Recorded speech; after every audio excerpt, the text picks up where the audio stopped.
Hi, my name is Daniel. Today I'll be talking to you about The Great Divorce by C.S. Lewis.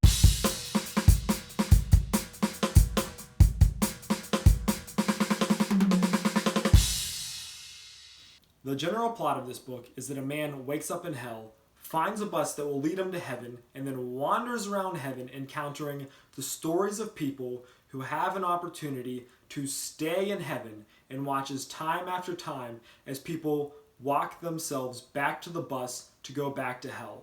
C.S. Lewis starts off his preface saying that if Blake wrote The Marriage of Heaven and Hell, that he did not write The Great Divorce, the title of this book, simply because he found himself to be a fit antagonist for such a genius, but because he finds the idea that all goods require a necessary evil to be a disastrous error. C.S. Lewis firmly believes that there are absolutely avoidable evils and that there are absolute goods, and that on the journey through life you cannot take all things with you. Lewis uses the analogy of luggage, saying that on some trips you cannot take all luggage with you. Lewis goes on to say that certain trips will require you to even leave your hand or your eye behind. The Great Divorce starts off following a man who has found himself in hell. C.S. Lewis goes into detail of hell, showing how it is a city that is ever expanding as the grumpy, grouchy neighbors continuously move farther and farther apart, unable to stand one another.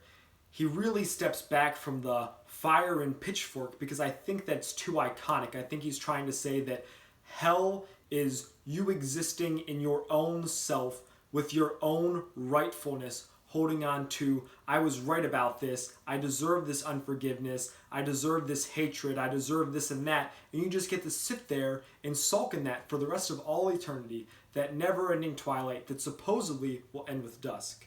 In The Great Divorce, hell is locked from the inside. Anybody who chooses to go to heaven can go to heaven, but people simply too full of their own selves, caring too much for their own ego and for their own righteousness and rightfulness, refuse the opportunity to go to heaven. Even those few who do take the bus to go to heaven are too unwilling to let go of their own selves, of their own selfishness, of their unforgiveness, of their self-righteousness to stay in heaven. While in order to stay in heaven, the citizens of hell must let go of those things. They must let go of the very things that they were so content upon holding on to in hell. In The Great Divorce, hell is an eerie city existing in never-ending twilight, while heaven is a great expanse of wilderness existing in never-ending dawn.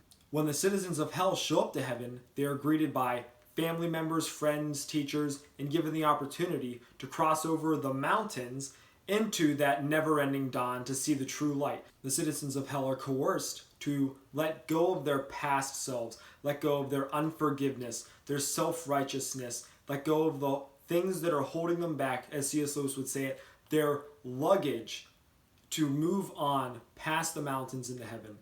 While in heaven, the main character wanders around in an immovable landscape.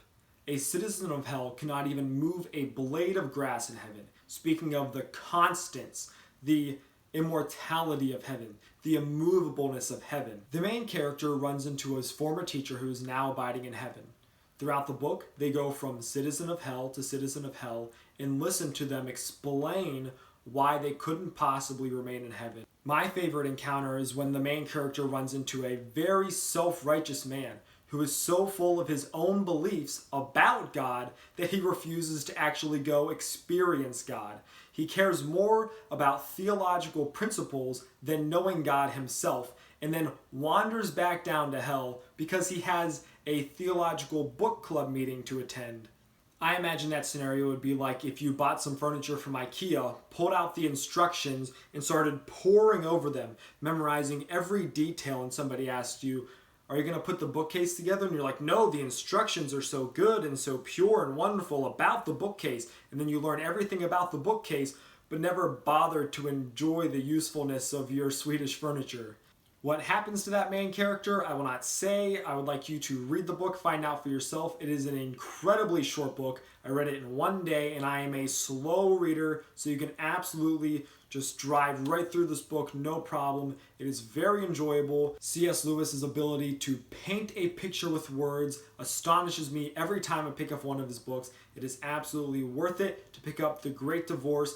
I will say that conceptually, it is a hard pill to swallow because you may see yourself in one of those hellish creatures. It is so much easier to get held up on how good we are and how good I am and why it's okay that I'm angry at that person and why I have that unforgiveness, just as those hellish characters did, when it is so much more right and fulfilling to drop our pride, to allow God to take those hellish things and transform them into beautiful things of heaven.